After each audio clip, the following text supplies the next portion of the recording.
Hello friends, welcome to Vijayari works. இன்றைக்கி நம்ம என்ன பார்க்க போகிறோம் அப்படின்னா, என்னோடய சப்ஸ்கிரைபர் வந்து பார்த்திங்கன்னா ஒரு ரொம்பவே காமனான டவுட் கேட்டிருக்காங்க. அது என்ன அப்படின்னா, அவங்க மேட் ஃபில்லிங் பண்ணும்போது பார்த்திங்கன்னா ஒன்ஸ் ஒரு லைன் ஃபினிஷ் பண்ணிட்டாங்க அப்படின்னா திரும்ப ரிவர்ஸில் கொண்டு போகும்போது அந்த ஸ்டார்டிங் எஜ்ஜில் வந்து பார்த்திங்கன்னா அவங்களுக்கு திருப்பும் போது பார்த்திங்கன்னா ப்ராப்பராக வரமாட்டேங்குது.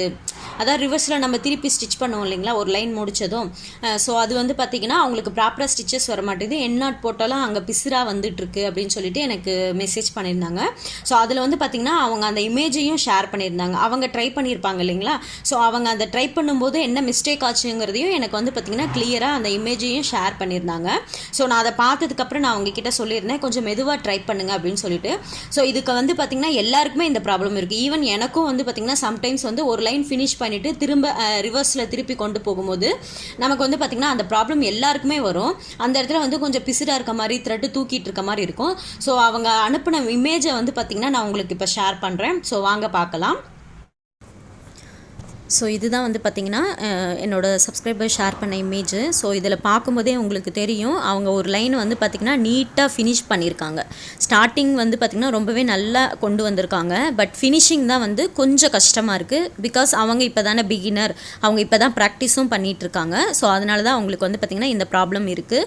இது மேபி எல்லாருக்குமே இருக்கும். எல்லாருக்குமே எந்த ஸ்டிச்சஸ்லையுமே எதுலேயுமே நீங்கள் ஃபில்லிங்ஸ் பண்ணும்போது, எந்த ஷேப்பில் இருந்தாலும் சரி, லீஃபாக இருந்தாலும் சரி, எதுவாக இருந்தாலும் சரி, எந்த ஃபில்லிங்ஸ் பண்ணும்போது இந்த மிஸ்டேக் கண்டிப்பாக வரும், காமனாக வரும்.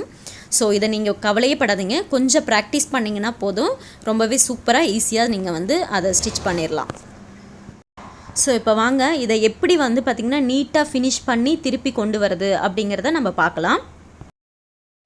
ஸோ இப்போ வந்து பார்த்திங்கன்னா அந்த இமேஜில் நீங்கள் பார்த்துருப்பீங்க சப்ஸ்கிரைபர் என்ன மிஸ்டேக் பண்ணியிருக்காங்க, அவங்களுக்கு பிசுராக வந்ததெல்லாம் நீங்கள் பார்த்துருப்பீங்க. ஸோ இப்போ அதை எப்படி வந்து நம்ம ஒன்ஸ் எந்த ஸ்டிச்சாக இருந்தாலும் சரி, அதை எப்படி வந்து பார்த்திங்கன்னா நம்ம திருப்பி கொண்டு போகிறது, அந்த இடத்துல வந்து பார்த்திங்கன்னா அந்த பிசுரோ இல்லை எண்ணாட் போட்டாலுமே வந்து பார்த்திங்கன்னா அந்த இடத்துல பிசுறு வராமல், அந்த த்ரெட்டு வந்து வெளியே ரொம்ப ஆடாக தெரியாமல் எப்படி மேனேஜ் பண்ணுறது அப்படிங்கிறத பற்றி நம்ம இன்றைக்கி பார்க்க போகிறோம். ஸோ அதுக்கு வந்து பார்த்திங்கன்னா number 13 needle and silk thread தான் எடுத்து வச்சுருக்கேன். ரெட் கலர் சில்க் த்ரெட் எடுத்து வச்சுருக்கேன். இதுதான் வந்து பார்த்திங்கன்னா நம்பர் 13 நீடில். நீங்கள் வந்து பார்த்திங்கன்னா த்ரெட் ஒர்க்குக்கு, அதாவது ஜரி அண்டு சில்க் த்ரெட் ரெண்டுக்குமே வந்து பார்த்திங்கன்னா நம்பர் 13 அண்டு நம்பர் 14 நீங்கள் யூஸ் பண்ணலாம். ரெண்டுமே வந்து பார்த்திங்கன்னா த்ரெட்டை ஸ்டிச் பண்ணுறதுக்கு ரொம்ப ஈஸியாகவும் ஹேண்டில் பண்ணுறதுக்கு உங்களுக்கு ஈஸியாகவும் இருக்கும். இதுவே 23, 24 யூஸ் பண்ணிங்கன்னா அதில் வந்து பார்த்திங்கன்னா அந்த டிப்பு வந்து பார்த்திங்கன்னா ரொம்ப ஷார்ப்பாக இருக்கிறதுனால கொஞ்சம் மேபி அந்த த்ரெட் வந்து மாட்டி அந்த த்ரெட் வந்து பார்த்திங்கன்னா பிசுறு வர மாதிரி உங்களுக்கு வந்து ஸ்டிச் பண்ணுறதுக்கு கொஞ்சம் டிஃபிகல்ட்டாக இருக்க மாதிரி இருக்கும். நீங்கள் ட்ரை பண்ணி பார்த்தீங்கன்னா தெரியும். எனக்கு வந்து பார்த்திங்கன்னா நான் ட்ரை பண்ணும்போது எனக்கு 23 நீடியில் ஸ்டிச் பண்ணுறதுக்கும் 14 நீடில் 13 நீடியில் ஸ்டிச் பண்ணுறதுக்குமே ரொம்ப டிஃப்ரென்ஸ் இருக்குது. ஸோ அதனால தான் நான் வந்து பார்த்திங்கன்னா கண்டினியூஸாக 13 அண்ட் 14 நீடிலே நான் யூஸ் பண்ணுறேன். ஸோ இப்போ வாங்க, இப்போ வந்து பார்த்திங்கன்னா ஃபார் எக்ஸாம்பிளுக்கு ஒரு செயின் ஸ்டிச்சே போடுறோம் அப்படின்னாலும் அவங்க வந்து மேட் ஃபில்லிங் பண்ணியிருந்தாங்க. மேட் ஃபில்லிங்னா என்ன, கொஞ்சம் லாங்காக செயின் போடுவோம், அவ்வளோதான். அதே போல் தான் இப்போ நீங்கள் செயின் ஸ்டிச்சே போடுறீங்கனாலும் இப்போ ஒரு லைன் ஃபினிஷ் பண்ணிவிட்டு திரும்ப ரிப்பீட்டட் எடுத்து கொண்டு போகும்போது பார்த்திங்கன்னா ப்ராப்ளம் ஆகுது அப்படின்ற மாதிரி இருக்குது. அப்படி இல்லை, ஒரு லைனை ஃபினிஷ் பண்ணிவிட்டு நீங்கள் எண்ணாட் போட்டாலுமே வந்து பார்த்திங்கன்னா பிசுறு வருதுங்கிறதுக்கும் நிறைய பேருக்கு வந்து பார்த்திங்கன்னா அந்த கம்ப்ளைண்ட் இருக்கும். ஸோ வாங்க இப்போ பார்க்கலாம். ஸோ இப்போ பாருங்கள், நான் செயின் ஸ்டிச் போட ஸ்டார்ட் பண்ணுறேன். பாருங்கள், டிப்பு எந்த சைடு இருக்குதுன்னு நீங்கள் பாருங்கள். இப்போ வந்து பார்த்திங்கன்னா நான் இப்போ நீடியில் உள்ளே விட்டு கீழே இருக்க த்ரெட்டை மேலே கொண்டு வர போகிறேன். ஸோ இப்போ த்ரெட்டை வெளியே கொண்டு வந்துட்டேன். எப்போதுமே நான் ஸ்டார்ட் பண்ணுறதுக்கு முன்னாடி பார்த்திங்கன்னா ரிவர்ஸில் ஒரு ஸ்டிச் போட்டுப்பேன், ஓகேங்களா. அதாவது பேக் சைடு ஒரு ஸ்டிச் போட்டுப்பேன். ஸோ இப்போ வந்து பார்த்திங்கன்னா நார்மலாக செயின் போடலாம். இப்போ என்னோடய சப்ஸ்கிரைபர் வந்து பார்த்திங்கன்னா மேட் ஃபில்லிங் மாதிரி ட்ரை பண்ணியிருந்தாங்க. நான் வந்து பார்த்திங்கன்னா செயின் ஸ்டிச்லேயே அதை சொல்லி தரப்போகிறேன் உங்களுக்கு. ஸோ இது போல் தான் அவங்க ஃபுல்லாக ஃபில் பண்ணியிருக்காங்க. அவங்க வந்து பார்த்திங்கன்னா திலகம் ஷேப்பில் ஃபில் பண்ணி பார்த்துருக்காங்க. அவங்க ஃபினிஷ் பண்ணும்போது அவங்களுக்கு பிசுறு வருது, அந்த மாதிரி சில்க் த்ரெட்டை வந்து கரெக்டாக வந்து ஒரு சாஃப்டாக வரமாட்டேங்குது அப்படிங்கிறது தான் அவங்களோட கம்ப்ளைண்ட்டு. ஸோ இப்போ பார்த்திங்கன்னா நான் ஒரு லைன் ஃபினிஷ் பண்ணிட்டேன் இல்லைங்களா. ஸோ இப்போ ஃபினிஷ் பண்ணிட்டோம். ஸோ இப்போ இந்த ஃபினிஷ் பண்ண இடத்துல வந்து பார்த்திங்கன்னா இப்போ இந்த சில்க் த்ரெட் பாருங்கள். இப்போ நான் பக்கத்தில் ஒரு ஸ்டிச் போடணும். நான் குட்டியாக ஒரு ஸ்டிச் போடுறேன் பாருங்கள். இந்த த்ரெட்டை வந்து நான் லூஸாக வச்சுருக்கேன், ஓகேங்களா. லாஸ்ட்டாக போடுற செயினை லூஸாக வச்சுருக்கேன் பார்த்திங்களா. ஸோ இப்படி தான் நான் ஸ்டிச் பண்ணுவேன். நான் எப்போதும் வந்து பார்த்திங்கன்னா இந்த மாதிரி திருப்பும் போதெல்லாம் இப்படி தான் ஸ்டிச் பண்ணுவேன்.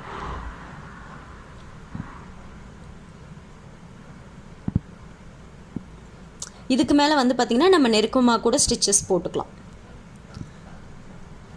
மேட் ஃபில்லிங் மட்டும் இல்லை, எல்லாருக்குமே ஃபில்லிங்ஸ் பண்ணும்போது இந்த மாதிரி திருப்பி கொண்டு வரது பார்த்திங்கன்னா கொஞ்சம் கஷ்டமாக இருக்கும் பிகினர்ஸ்க்கு. ஸோ அதை தான் வந்து அவங்க ரொம்ப நாளைக்கு முன்னாடியே கேட்டுட்டாங்க, நான் இன்றைக்கி தான் உங்களுக்கு ஷேர் பண்ணுறேன். ஸோ இப்போ நம்ம திருப்பணும் அப்படின்னா என்ன பண்ணணும் அப்படிங்கிறது இதில் பார்க்கலாம். இப்போ பாருங்கள், நான் த்ரெட்டை லாங்காக எடுத்துட்டேன். லூஸாக வச்சுக்கிட்டே தான் நான் சைடில் ஸ்டிச்சை போடுறேன். அந்த லாஸ்ட்டாக போடுற செயினை வந்து பார்த்திங்கன்னா நான் லூஸாக வச்சுக்கிட்டு தான் அப்போ எண்ணாட் போடுறதுக்காக எடுப்போம் பார்த்திங்களா, அந்த மாதிரி தான் எடுக்கணும். இப்போ பாருங்கள், நான் இப்படி தான் திருப்புவேன். சிலர் என்ன பண்ணுவாங்கன்னா டக்குன்னு அப்படியே செயின் அந்த குட்டி செயினாகவே போடுவாங்க.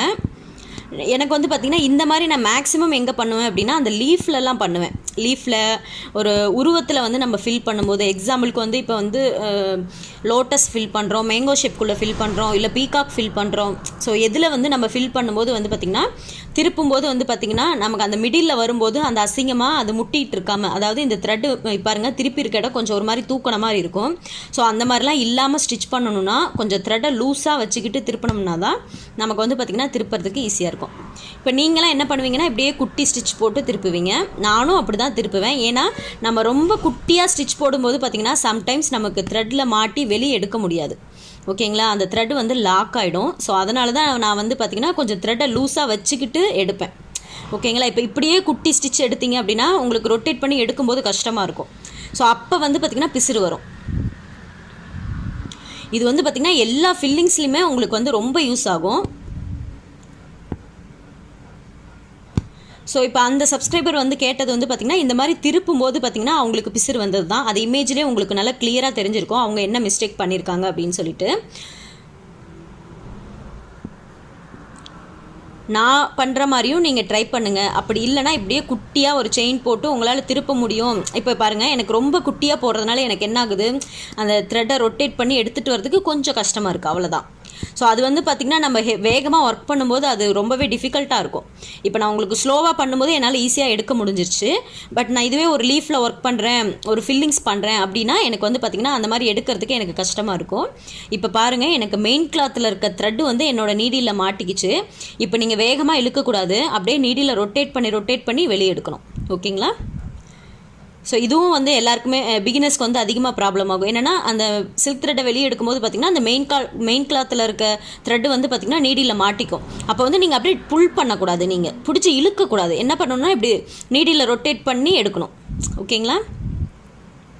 ஸோ உங்களுக்கு இது ரொம்ப யூஸ்ஃபுல்லாக இருக்கும்னு நினைக்கிறேன். இப்போ பாருங்கள், நான் அந்த செயினை விட்டுட்டேன். இப்போ நான் என்ன பண்ண போகிறேன்னா பிரிச்சுட்டு அதுக்கு முன்னாடி இருக்க செயின்குள்ளே நீடியில் வச்சுக்கிட்டு கீழே த்ரெட்டை இழுக்கிறேன். வரல அப்படின்னா அந்த நீடிலோட ஹூக்கை வச்சு இப்படி எடுத்து விடுங்க த்ரெட்டை. எப்போதுமே இப்படி நீடியில் ரொட்டேட் பண்ணி தான் அந்த த்ரெட்டை கூட வெளியே எடுக்கணும். நீங்கள் பிடிச்சி இழுத்திங்கன்னா மெயின் கிளாத் டேமேஜ் ஆகும். அப்படி இல்லைன்னா சில்க் த்ரெட் வந்து கட் ஆகிடும்.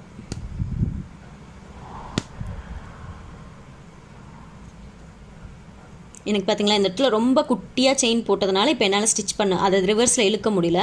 பட் நான் உங்களுக்கு இப்போ ஷேர் பண்ணணும் இல்லைங்களா. ஸோ அதனால் அதை அப்படியே எடுத்து விடுறேன். இப்போ எடுத்து விட்டாச்சு. ஏன்னா ஃபில்லிங்ஸ்லலாம் நம்ம குட்டி செயின் போட்டால் மட்டும்தான் நமக்கு வந்து பார்த்திங்கன்னா ரொம்ப ஈஸியாக அது ஃபில்லிங்ஸ் வந்து பார்த்திங்கன்னா நல்லா நெருக்கமாக இருக்கும். லாங் செயின் போட்டிங்கன்னா உங்களுக்கு கேப் அதிகமாக தெரியும். இப்போ அவங்க என்னோடய சப்ஸ்கிரைபர் ஷேர் பண்ணாங்கன்னு சொல்லிங்களா, அந்த இமேஜில் உங்களுக்கு தெரிஞ்சிருக்கும். அவங்களால லாங் செயினாக போடும்போது ஒரு லைனுக்கும் இன்னொரு லைனுக்கும் நடுவில் வந்து பார்த்திங்கன்னா கொஞ்சம் கேப் இருக்குது பார்த்திங்களா. ஸோ அது வந்து பார்த்திங்கன்னா பிகினிங் ஸ்டேஜில் கண்டிப்பாக அந்த கேப் வரும். இப்போ நான் ஓரளவுக்கு கற்றுக்கிட்டதுனால எனக்கு பாருங்கள் கொஞ்சம் கூட கேப்பே இல்லை. ஸோ இப்போ பாருங்கள், எகைன் நான் என்னோடய ஸ்டைலில் நான் எப்படி திருப்புவேன்னு பாருங்கள். இப்படி எடுக்கும்போது பார்த்திங்கன்னா நான் ரொம்ப குட்டியாக ஸ்டிச் போட்டேன்னா கூட எனக்கு வந்து ஈஸியாக வெளியே வந்துடும். அதுதான் என்னோடய ட்ரிக்கு பார்த்திங்கன்னா. இப்போ நான் இவ்வளோ ஸ்டிச்சஸ் போட்டிருக்கேன், எங்கேயாவது எனக்கு பிசுறு வந்திருக்கான்னு பாருங்கள். கண்டிப்பாக திருப்பும்போது பார்த்திங்கன்னா இப்போ இந்த இடத்துல ஃபினிஷ் பண்ணிவிட்டு திருப்புறேன் அப்படின்னா அந்த இடத்துல கொஞ்சம் லைட்டாக முட்டுன மாதிரி இருக்கும், கொஞ்சம் தூக்கிட்டு இருக்கும் த்ரெட்டு, அவ்வளோதான்.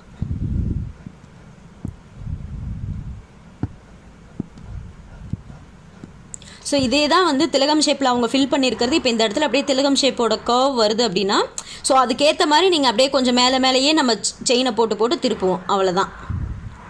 இது கண்டிப்பாக பிகினர்ஸ்க்கு வரக்கூடிய ப்ராப்ளம் தான். இது எனக்குமே நான் ரொம்ப ஃபேஸ் பண்ணியிருக்கேன். இதில் மெயின் திங் என்னென்னா, நான் எல்லாருக்குமே சொல்கிறது ஒன்றே ஒன்று தான், கொஞ்சம் பொறுமையாக ட்ரை பண்ணுங்கள். அவசரப்பட்டீங்க அப்படின்னா நமக்கு கண்டிப்பாக சில்க் த்ரெட் வந்து கோஆப்ரேட் பண்ணவே பண்ணாது. ஓகேங்களா? நான் இதிலேருந்து கற்றுக்கிட்டது அது ஒன்று தான். நம்ம எந்த அளவுக்கு அவசரப்படுறோமோ அந்த அளவுக்கு நமக்கு வந்து பார்த்திங்கன்னா டேமேஜஸ் வரதான் செய்யும்.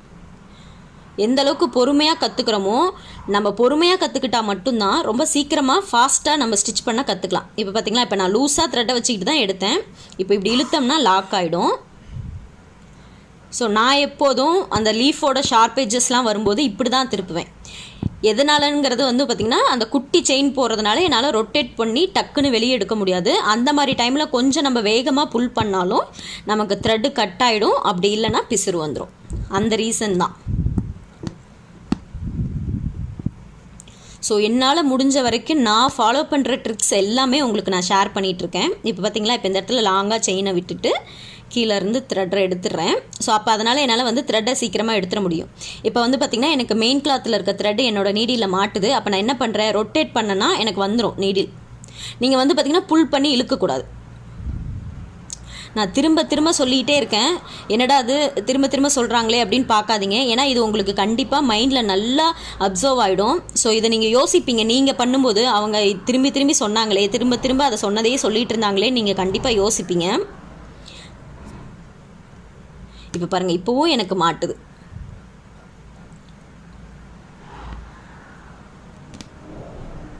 இது வந்து பார்த்திங்கன்னா நான் ஸ்லோவாக பண்ணுறதுனால மட்டும்தான் எனக்கு வந்து பார்த்திங்கன்னா டக்குன்னு அது திரும்பி வந்துடுது. இதே நான் கொஞ்சம் ஹெவியாக வேகமாக ஒர்க் பண்ணுறேன், ஒரு லீஃபில் ஒர்க் பண்ணுறேன் அப்படின்னா எனக்கு அப்போ வந்து பார்த்திங்கன்னா கொஞ்சம் பிசுறு வர மாதிரி எனக்கே ஃபீல் ஆகும். அதனால தான் வந்து பார்த்திங்கன்னா நான் அந்த லாஸ்ட்டாக போடுற செயினை வந்து லூஸாக விட்டுக்கிட்டு திரும்ப அடுத்த செயினை எடுப்பேன்.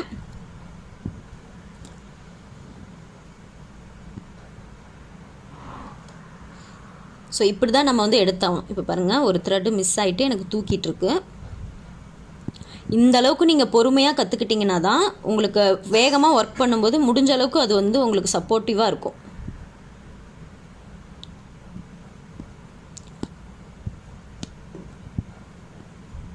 ஸோ நெருக்கமாக செயின் போடணுன்னா இந்த அளவுக்கு நம்ம குட்டி குட்டி செயினாக போடணும். அப்போ தான் நமக்கு மிடில் இருக்க த்ரெட்டு வந்து, அதாவது மெயின் ஃபேப்ரிக் வந்து பார்த்திங்கன்னா நமக்கு கேப்பே தெரியாது. முடிஞ்ச அளவுக்கு ரொட்டேட் பண்ணுங்கள். திரும்ப திரும்ப சொல்லிக்கிட்டே இருக்கேன், முடிஞ்ச அளவுக்கு ரொட்டேட் பண்ணுங்கள்.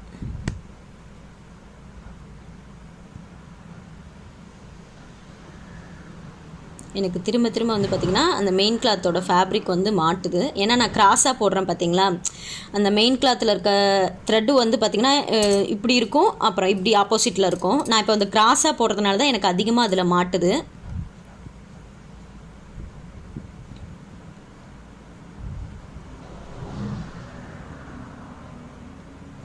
நான் ஆரம்பத்துலலாம் இந்த மாதிரிலாம் இவ்வளோ பொறுமையாலாம் எடுக்க மாட்டேன். பட் இப்போ தான் வந்து பார்த்திங்கன்னா ஒன்ஸ் நம்ம எந்த அளவுக்கு பொறுமையாக கற்றுக்கணுமோ அந்த அளவுக்கு கற்றுக்கிட்டா தான் நம்மளால் ஒர்க் பண்ண முடியுங்கிறத நான் புரிஞ்சுக்கிட்டேன். அதனால தான் இவ்வளோ ஸ்லோவாக நான் ஒர்க் பண்ணுறேன். ஸோ இப்போ உங்களுக்கு இந்த ஒர்க் வந்து பார்த்திங்கன்னா ரொம்ப யூஸ்ஃபுல்லாக இருந்திருக்கும்னு நினைக்கிறேன். இது வந்து நீங்கள் எந்த இடத்துல வேணாலும் திருப்பணும் அப்படின்னா இதை தான் நீங்கள் ஃபாலோ பண்ணணும். இதை தவிர வேறு வழியே இல்லை. ஸோ இதை தான் நீங்கள் ஃபாலோ பண்ணி ஆகணும். இந்த வீடியோ உங்களுக்கு ரொம்ப யூஸ்ஃபுல்லாக இருந்திருக்கும்னு நினைக்கிறேன். இந்த வீடியோ பிடிச்சிருந்தால் லைக் பண்ணுங்கள், ஷேர் பண்ணுங்கள், மறக்காமல் சப்ஸ்கிரைப் பண்ணுங்கள். தேங்க்யூ ஸோ மச் ஃபார் வாட்சிங்.